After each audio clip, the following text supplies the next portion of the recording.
if we are holding on to resentment or holding on to a grudge, I am here to tell you, you are slowly killing yourself. Plain and simple. You are slowly deteriorating yourself away. Let it go. Let it go. That is about as artistic singing ability you will ever see from me, by the way. But let it go. Just let it go. Sorry about that. Good morning, everybody. Happy Friday. I totally forgot. Not forgot, but I definitely did not do a recording yesterday. That's on me.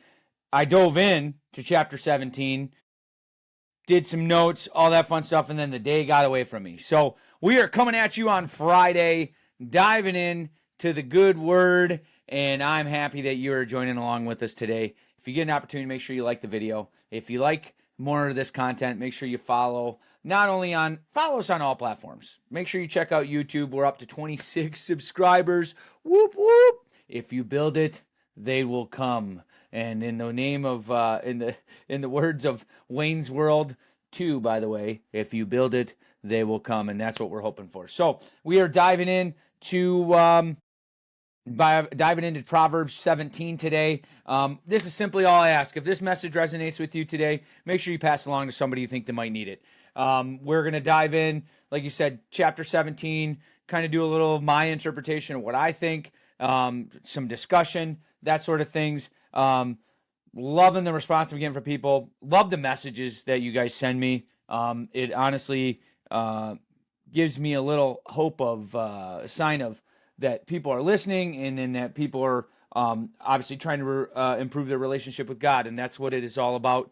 The reason why I'm doing this. So, with that being said, let's dive in to chapter 17 of Proverbs. We always open up a prayer. Dear God, we just want to say thank you for this awesome day. We want to pray that you obviously open up somebody's heart today that may be working on building their relationship with you, God, or maybe they already have a really solid relationship and foundation with you, and maybe we give them a different perspective and maybe some enjoyment. This is the only Bible time that they get, and what an honor that they're spending it with us. And God, we just want to say thank you. Thank you for the opportunity, giving me the ability to do this, given the people the ability to tune in and watch. And God, we just want to say thank you for everything that you've done. Thank you for all that you're going to do. In your name, we pray. Amen. All right, diving in to chapter 17. How we do this, just so you know, is if you haven't watched this before, we read the verse, dive into a little bit of the meaning. My Bible is a Life Application Bible, so it actually dives in to some of the little more lessons, so to speak. So that is kind of what we do. So let me adjust this real quick. We're going to lean in, and thank you for hopping in with us today. Starting off, Proverbs 17, verse 1. Better a dry crust eaten in peace than a house filled with feasting and conflict. Man, oh man, it's always funny that Proverbs comes out packing with a punch, in the first chapters. So better to eat in peace than a house filled with feasting and conflict. So as we're coming into the holiday seasons, peace over things. Peace is more valuable than abundance is literally what this is touching on. So it's encouraging us to live more of a simple life. Peace, and so simple being a stance of, a lot of times, obviously the more things you get, the more chaos you have. At least that's how it's always been with my personal experience. So that is kind of what I absorb here. The other side of that, I will say, at the end of the day, you should be seeking peace, and peace coming from knowledge, peace coming from God, and the sooner that we realize that the abundance of things will only result in more chaos, plain and simple. That has been my personal experience. So kind of thought that was interesting. Peace is more valuable than abundance, plain and simple. Verse 2, a wise servant will rule over the master's disgraceful son and will share the inheritance of the master's children. Basically what this is stating is a wise servant will rule over a master's disgraceful son. Wisdom is greater than birthright. Character leads to advancement. That is literally what this is saying. So a wise servant, wisdom servant is better than even, say, the master's son, which would technically in these times be the heir to the throne, right? So at the end of the day, your wisdom and your character are far greater than any birthright, is what this is diving into here. Verse number 3, fire, this is good. This is really good. Fire tests the purity of silver and gold, but the Lord tests the heart. So the Lord tests the heart. What does that mean? First, I'm going to dive. I have a little note here on the side. God uses trials and challenges to refine your heart. So this goes back into what I was talking about here 2 days ago, where you are going through a season for a reason. God never told us when we have a relationship with him, things were going to be perfect. There's no such thing as a perfect life. There's only one person that's ever lived a perfect life, and that was Jesus, Yahweh. For those that don't know, I just threw in a little tidbit. Yahweh is another word of saying Jesus. Yahweh. Pretty cool. I would highly encourage you to dive into that. The more you dive into this, guys, the little snippets you pick up on, and then, even if you find yourself listening to Family Life Radio or something of that nature, which that's a local station for us here, but it's just kind of cool what it's just cool what things you pick up on in the things in worship songs and all that stuff. So, long story short, when we have a relationship with God, that does not mean it's all going to come easy. God will use trials and tribulations in your life to check your heart. So basically, at the end of the day, are you going through a season right now that is testing you? Maybe it's trying to redirect your path. Are you holding on to resentment? Are you holding on to your pride? Are you holding on to your ego? God is using that. From what I've found, when I find myself in those situations, God uses those opportunities to basically check yourself before you wreck yourself. You know what I'm saying? Plain and simple. Verse 3, fire tests the purity of silver and gold, but the Lord tests the heart. At the bottom here, I have a little snippet. Says, it takes intense heat to purify gold and silver. Similar, it often takes the heat of trials for the Christian to be purified. Through trials, God shows us that it shows us what is in us and clears out anything that gets in the way of complete trusting him. Peter says these trials will show that your faith is genuine. It is being tested as fire tests and purifies gold.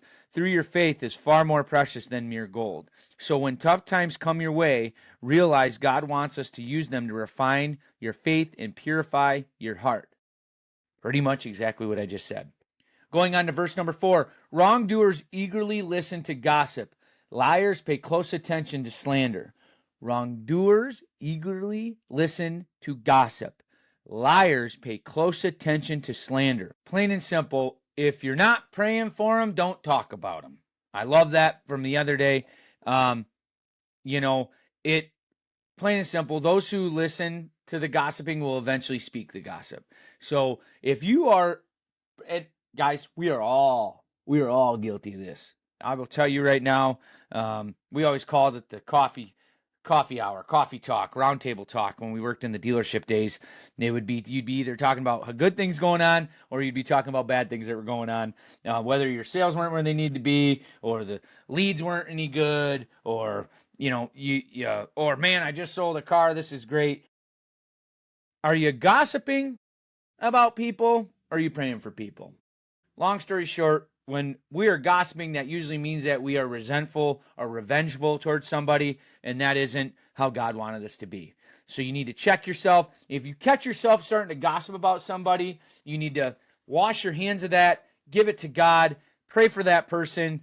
Like I said, I stole this from another channel or another video I was watching. If you're not praying for them, you don't talk about them. Plain and simple. Verse 5, those who mock the poor insult their maker. Those who rejoice at the misfortune of others will be punished. Basically what this is stating is we shouldn't be little people, and we shouldn't take we shouldn't be little and take enjoyment from it. So this kind of goes back to, I would put this hand in hand with gossiping. We shouldn't do those things. Long story short, if we are mocking people, it's just as if we're insulting God, because at the end of the day, those are still God's children. regardless if they're off the beaten path a little bit, maybe they're not making the best decisions, we should still give them grace, because that's exactly what Jesus did. Plain and simple. There's a little snippet here at the bottom. Number 5, few acts are as cruel as making fun of the less fortunate, but many people do this because it makes them feel good to be better off and more successful than someone else. Mocking the poor is mocking the God who made them. We also ridicule God when we mock the weak, those who are different, or anyone else. When you catch yourself putting others down just for fun, stop and think about who created them. Pretty much just touched on that. Verse 6, grandchildren are the crowning glory of the aged. Parents are the pride of their children. Basically, parents is translated here. I got a little start of the basic Hebrew fathers. Fathers are the pride of their children. So pride, long story short, this kind of goes into, basically keeping your lineage going strong. And then obviously how you raise your children, how your children act is a direct reflection of you as a parent. And then exactly how I act is a direct reflection of how I was raised by my mom and dad. So that's where they say where, obviously when you are continuing your lineage, that was a crown of glory, plain and simple. I just looking here, I got identity and strength. So like we take pride in our lineage. That sort of thing, which I kind of find ironic because we always talk about pride being a bad thing. But I think what this is talking about is pride from a good thing. That like, hey, pride is kind of telling us that pride is a natural feeling. And long story short, how we raise our children and how our children act is a reflection. And then we are proud of that when we see our kid making good decisions or making good choices. Verse 7, eloquent words are not fitting for a fool. Even less are lies fitting for a ruler. I have a note here that says, align your speech with your true character. So basically, eloquent words are not fitting for a fool. So like basically, if you're acting like you're wiser than what you really are, you're just making yourself look like a fool. Plain and simple. So basically, make sure maybe this is from a not speaking life standpoint. Maybe this is speaking slander, for example. I know that's something personally I do struggle with. Sometimes I get rocking and rolling, and those who know me know that sometimes I can get going like a sailor. And I tell you, that's something I've personally been working on. And some days I'm really good at it, and some days I'm absolutely terrible at it.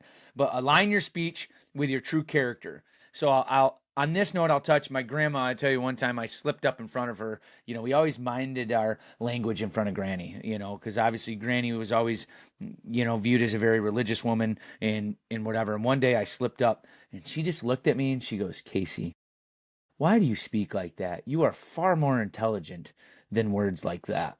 And it's just like, you want to talk about a kick in the gut. Whoo, man.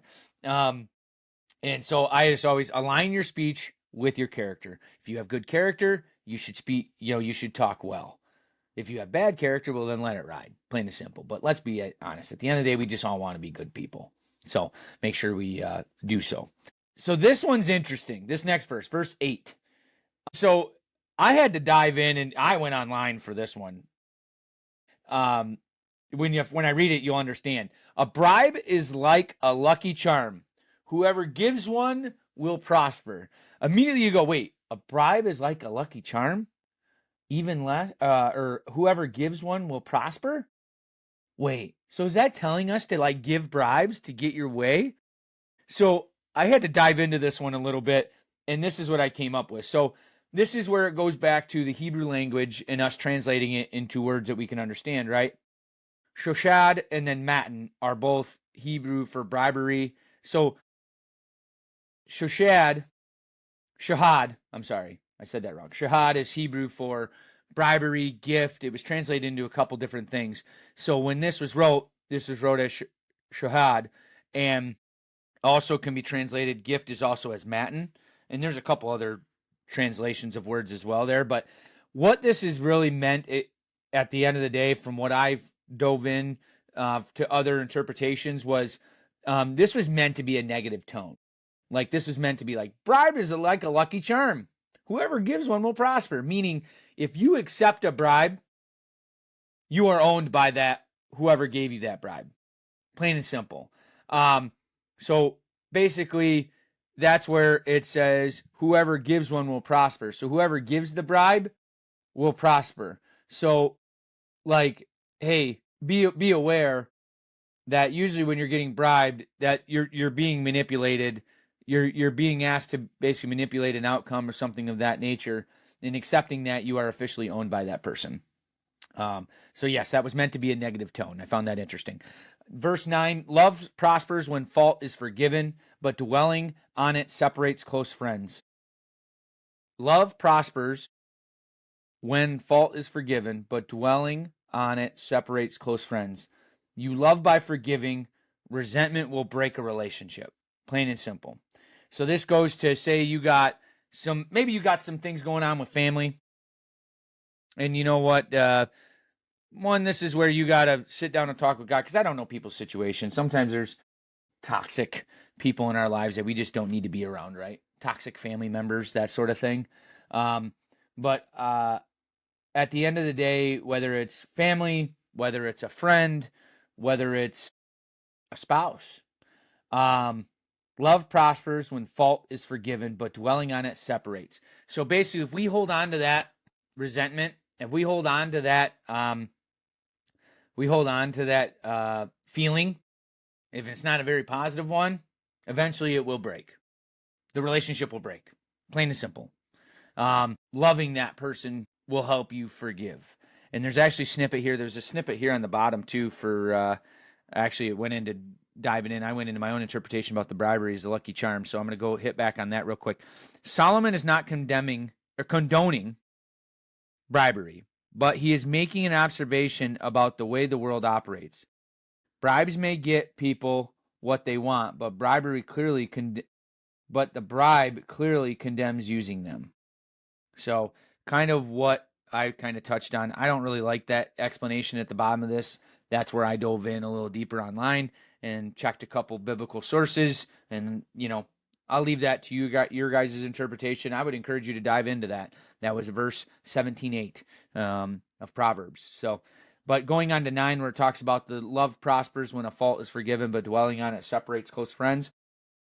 This proverb is saying that we should be willing to disregard the faults of others. Forgiving faults is necessary to any relationship. It is tempting, especially in an argument, to bring up all the mistakes that the other person has ever made. Love, however, keeps its mouth shut. Difficult though that may be, try never to bring anything into an argument that is unrelated to the topic being discussed. As we grow to be like Christ, we will acquire God's ability to forgive the confessed sins of the past. So basically, don't dwell on the past. Let it go. It's not speaking life. It will drag you down. If you hold on to things, if you hold on to resentment, if you hold on to negative experiences, it will drag you down. If you hold on to that trauma, plain and simple. And some trauma is bigger than others. I'm not discounting that. But it is literally scientific. If you're not going to listen to the Bible, I'm telling you, it's scientifically proven. If we are holding on to resentment or holding on to a grudge, I am here to tell you, you are slowly killing yourself. Plain and simple. You are slowly deteriorating yourself away. So I would encourage you, as the word of Frozen, let it go, let it go. That is about as artistic singing ability you will ever see from me, by the way. But let it go. Just let it go. Sorry about that. Verse number 10. A single rebuke does more for a person of understanding than 100 lashes on the back of a fool. A rebuke, for those that don't know, and I went and looked this up, is a rebuke is a sharp disapproval, letting somebody know that you strong. Like basically, it's like a criticism. So rebuking, a rebuke is criticizing. So a single criticism does more for a person of understanding meaning wise, than 100 lashes on the back of a fool. A fool meaning somebody that is prideful, somebody that basically doesn't want to, basically just wants to be right, doesn't want to understand anything. So they consider that foolish, right? So the meaning, what this verse is saying, so a single rebuke does more for a person of understanding. What that means is a wise person, you say it to them once, they got it. Plain and simple. You're better off talking to a wise person than you are a fool. Because at the end of the day, you could hit them with logic and reasoning 100 times, and they're still not going to get it. You can try beating it into them, they're still not going to get it. You're better off talking to a wise person than you are a fool, is what that's saying. Verse 11, evil people are eager for rebellion, but they will be severely punished. So when I dove into this a little bit, I found it kind of interesting. Evil people are eager for rebellion. This is where I tend to be, I'm a God-loving man, but I also believe what's standing up for what is right. But I think how I interpret this personally is, evil people are eager for rebellion, but they were severely punished. So basically, if your intention is evil, to do evil things and to rebel against a situation, you're gonna face backlash. Plain and simple is how I interpret this. Because how first when I first read this, I was like, well, wait a minute, like I didn't really go to evil. I thought more people eager for rebellion. I think of think about what our country's been through, right? Like going against the Brits. But I guess in flip side of that, when we were fighting for our freedom a long time ago, there still didn't mean that there wasn't bloodshed. Still didn't mean that people didn't die, right? And then even go back as far as the Civil War days, both had their identities of what they were fighting for, and both thought they were right. But man, there was definitely some punishment on both sides of the ball on that, right? So I would encourage you to, if you are rebelling, make sure you check your intention is in the right place, not make sure that, basically that it's not coming from a deceitful heart, plain and simple. And maybe I'm totally not understanding that verse, but hey, put it in the comments. Maybe. So that's 17:11. Did that mean something different to you? I would love feedback on that. Number 12, Jenna, when I was reading this out loud earlier, Jocelyn and I were sitting down talking, and I read this one out loud. And of course, Jenna being a very big Bears fan, and I'm a very big Lions fan for the record. Let's go Lions. This was kind of funny when I brought this up earlier. It says, it is safer to meet a bear robbed of her cubs than to confront a fool caught in foolishness. So it is safer to meet a bear robbed of her cubs than to confront a fool caught in foolishness. Basically what this means, those who know a bear, a mama cub, or a mama bear getting between her and her cubs, no bueno, not good. Like, we know not to do that, right? What they're stating here is safer to do that than to confront somebody caught in their own foolish ways. Don't get consumed by passions. You're better off avoiding altogether is a note I have here, because at the end of the day, mama bears don't play. But what this is stating, you have a better chance of surviving with getting between a mama bear and her cubs than you do surviving with somebody who you're confronting a foolish person caught in their own foolish ways. So you're being warned. Like, hey, if you're going to do that, Godspeed. Because you're better off,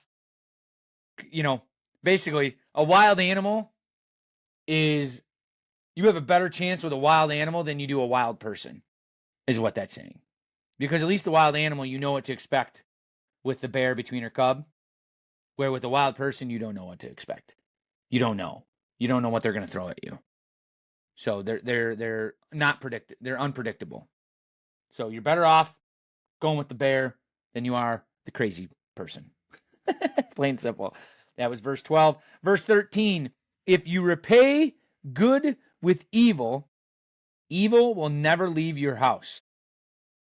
When I dove into this a little bit, it seems to be surface level, like, yeah, if you repay good with evil, duh, evil will never leave your house. Well, what this is stating is once you start doing evil things, it's hard to stop.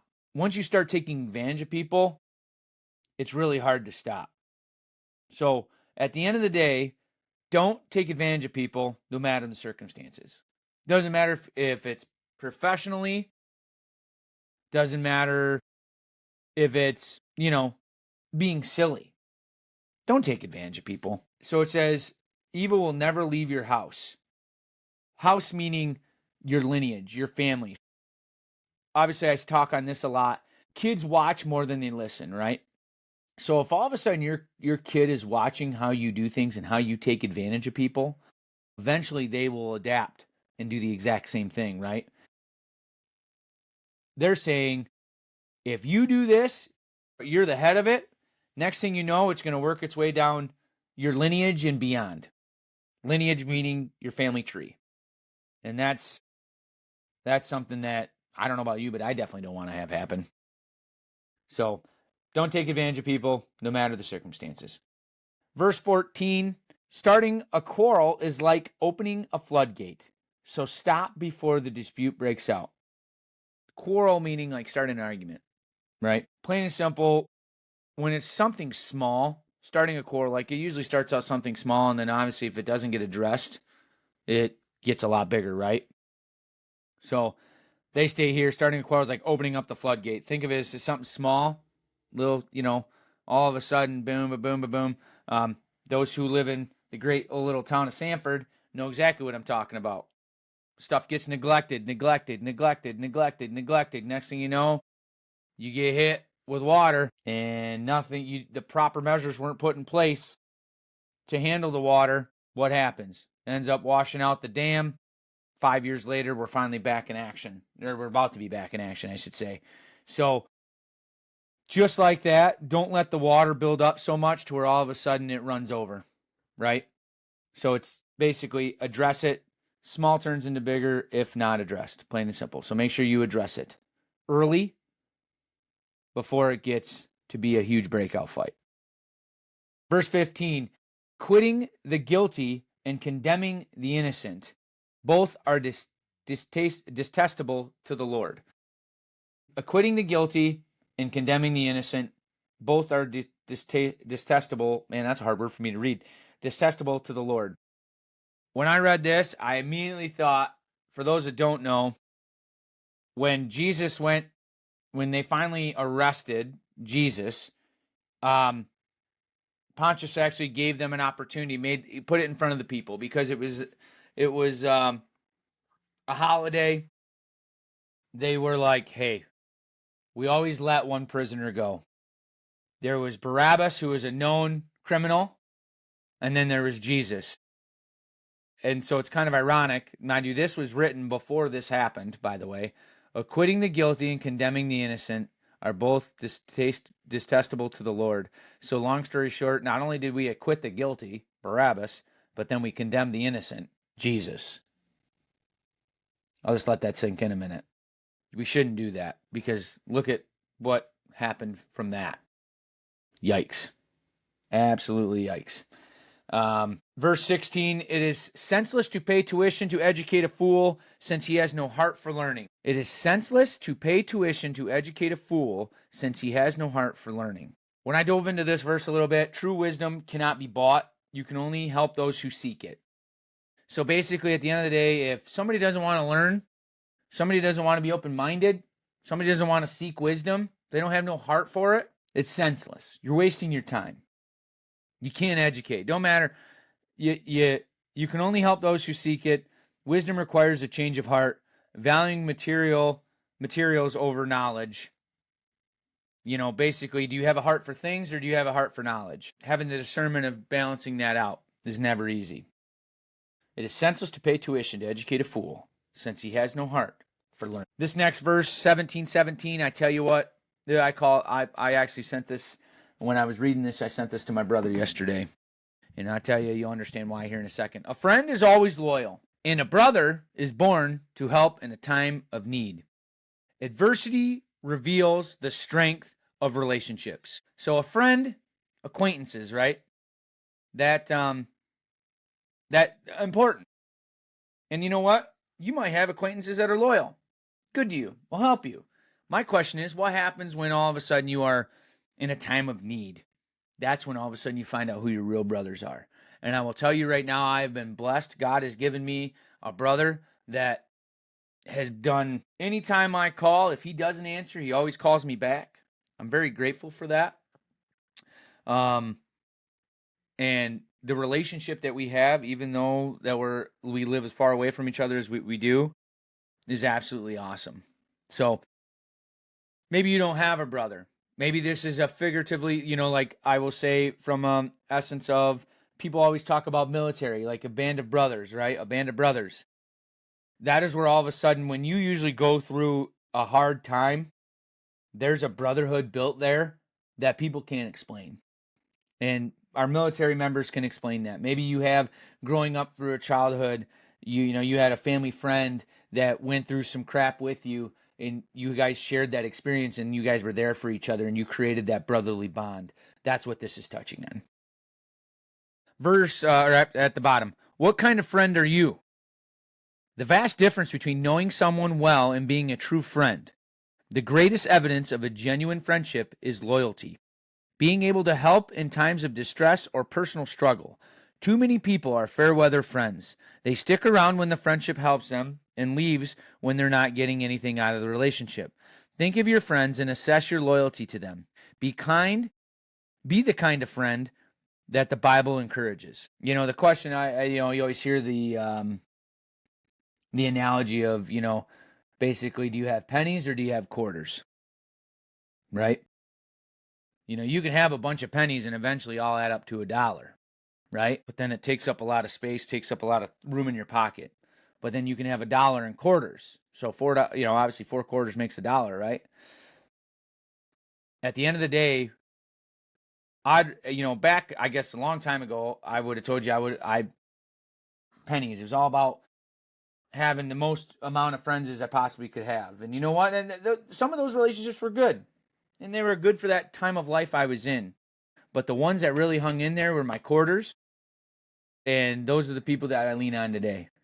And I will tell you, I would encourage you to hone in your friend group. Everybody has that circle of friends that you hang out with, but then inside of that circle, there's a few people that no matter what, you can reach out to, and they'll help you, and that's absolutely awesome.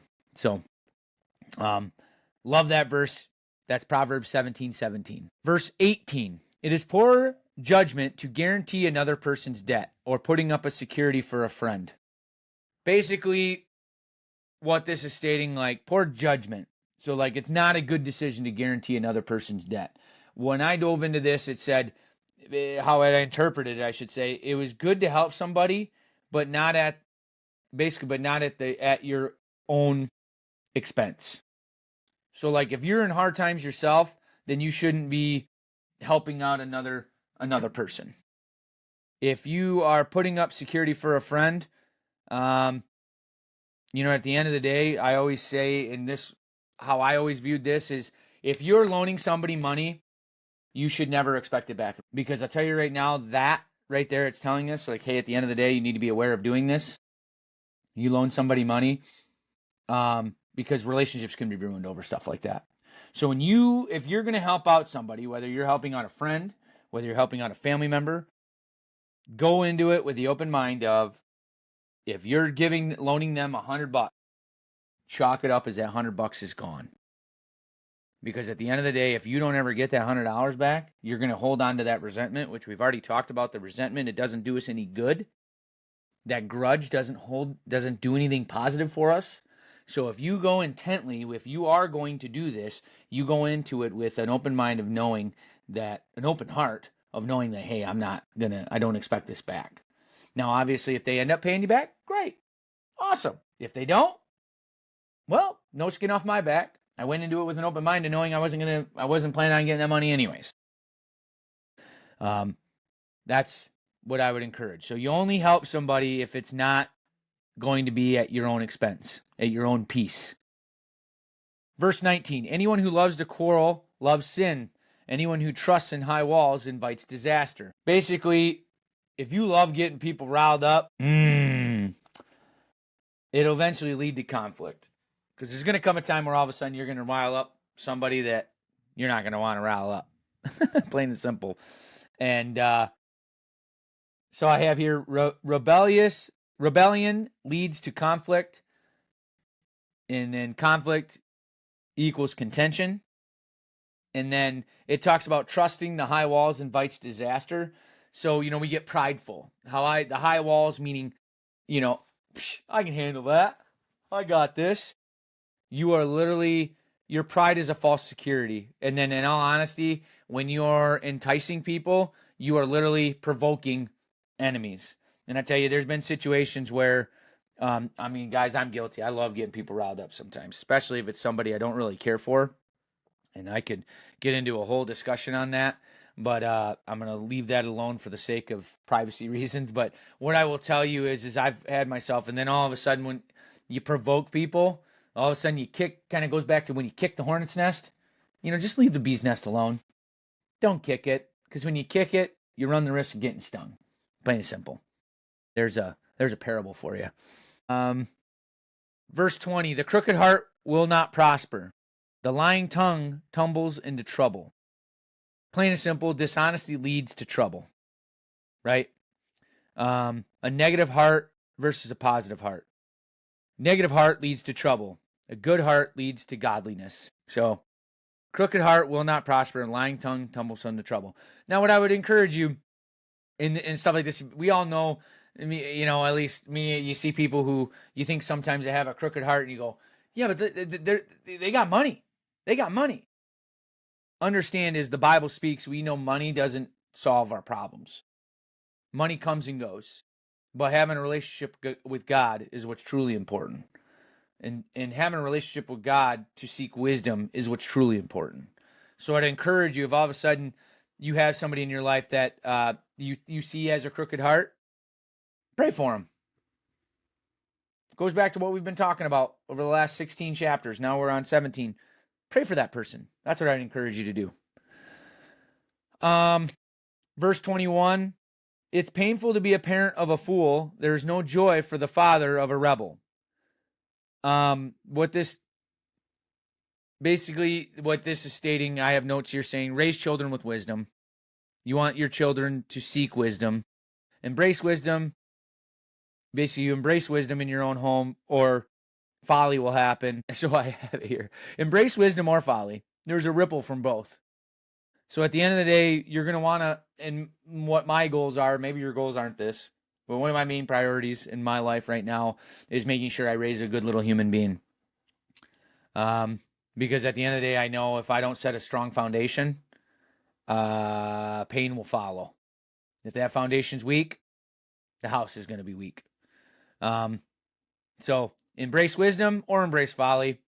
There's a ripple effect from both. Pretty self-explanatory which one is good, which one's bad. Do you want big ripples? I know I do, but I want big ripples from a wisdom standpoint, not a folly or negative standpoint. A cheerful heart is good medicine, but a broken spirit snaps a person's strength. Broken spirit snaps a person's strength. A cheerful heart is good medicine. So there is healing power. Healing power, legit. We talked about this a couple days ago. Healing power in gratitude, being grateful, being positive. It strengthens your spirit to be grateful, by the way. Strengthens not only your relationship with God, but it strengthens your spirit. Bitterness, resentment, unforgiveness will break you. Broken spirit. A broken spirit is broken. A broken spirit's broken. No kidding, Case. A broken spirit is bitterness, resentment, unforgiving, begrudging, all that. You can't survive holding on to that. Plain and simple. You cannot.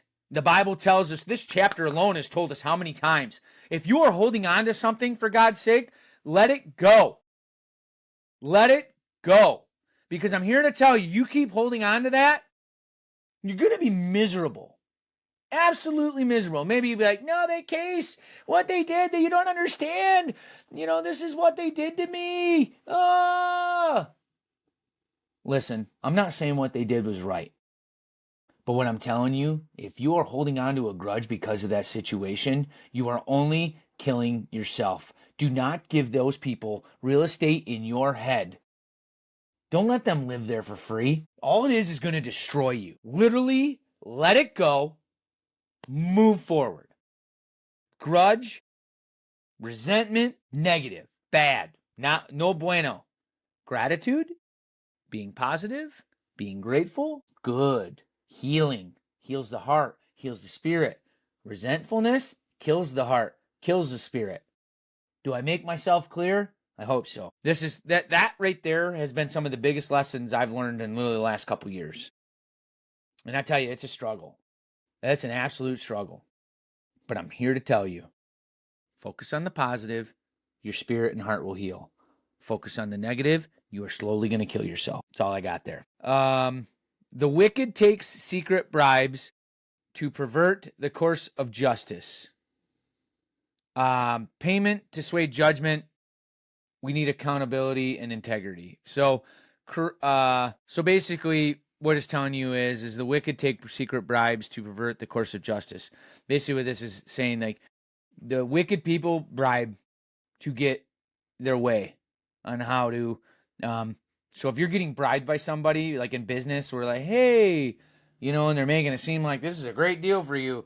This is where I'd encourage you. Not saying that it isn't a good deal, but make sure you pray about it. Make sure that you let God show you. Because basically they're trying to basically alter the original course of how it was supposed to go. And our world is surrounded by that. That is very much embedded into local politics. It's very much embedded into federal politics, big government. And it happens all the time. It doesn't make it right, obviously, but this obviously tells you that those people who are doing those bribes, not good, wicked. I missed a snippet at the bottom here about the cheerful heart and good medicine. To be cheerful is ready to greet others with welcome, a word of encouragement, enthusiasm for a task at hand, and a positive outlook on the future. Such people are as welcomed as a pain relieving medicine. Pretty much already touched on all that. So we talked about the wicked take secret bribes. Verse 24, sensible people, keep your eyes glued on wisdom, but a fool's eyes wander to the ends of the earth. Keep your eyes on the prize. Do not let society distract you from what's not truly important to you. Sensible people keep their eyes glued on wisdom, but the fool's eyes wander to the end. Stay focused on meaningful things. Find guidance in divine truth. So are you pursuing wisdom or are you pursuing things? Pursuing things is foolish. Material things. Focusing on the one truth, the divine truth, the relationship with God, keeping your eyes fixed on that, keeping your eyes fixed on the prize. Everything else is the fool's game. Plain and simple. And I tell you, I'm guilty. This is humble pie slapping me in the face. Plain and simple. Verse 25, foolish children bring grief to their father and bitterness to the one who gave them birth. Focus on wisdom in your home to avoid grief as a parent. Basically, what Proverbs, and I'm just going to touch on this, what Proverbs just keeps touching on is parenting your children. Intentionally parenting your children. This doesn't mean I'm going to offend some people here. This is your disclaimer. We're going to trigger you right now. If your kid's in front of a tablet more than you're having discussion with them, you're not being intentional with parenting. You're letting that tablet raise your child. And then all of a sudden you get frustrated when all of a sudden they're like a little crackhead wanting their tablet time. I mean, guys, I'm not saying that I don't let our daughter watch the tablet. We do. I did it yesterday. Usually it's tied to, we work out an agreement on, all right, you're going to get some tablet time for this. There's a lot of times when we get home from school, no, we're going to use our imagination. We're going to play with our toys. We're going to spend some time together. Let's have a discussion. We are allowing the things of this world to raise our children, when deep down inside, they need our interaction. They need our energy. They need to learn what that looks like. Right? So, what I'm encouraging you, put down the electronic devices for your kids and start spending intentional time with them. And guess what, Mom and Dad? And I'm looking at myself here too, as my phone's literally ringing right now. That means you need to put down your devices as well. Spend some time with your kids. Give them interaction. I'll tell you, there's times, guys, I've ran into where I'll be diving nose deep, and I'm just scrolling. I might be watching something educational to dive in. I might be doing something of that nature, but at the end of the day, my daughter needs to be more of a priority than whatever I'm consuming on. My daughter needs to be more of a priority no matter what projects I have going on around. My daughter needs to realize at the end of the day that no matter what dad's got going on, they matter to me. Vice versa. Technology for us, technology for kids. Who's raising your kid? At the end of the day, spend some time with them. Because if you're not teaching them wisdom or teaching them the way you should be, and I'll tell you right now, I'm using this time in the Bible. I've never dove into the Bible so much in my life. I've never been, at the end of the day, our kids watch more than they listen, right? They're going to mirror what we do in the house. And if all of a sudden you see something that your kid's doing that you don't like what they're mirroring, chances are they picked that up from you or your spouse. Plain and simple.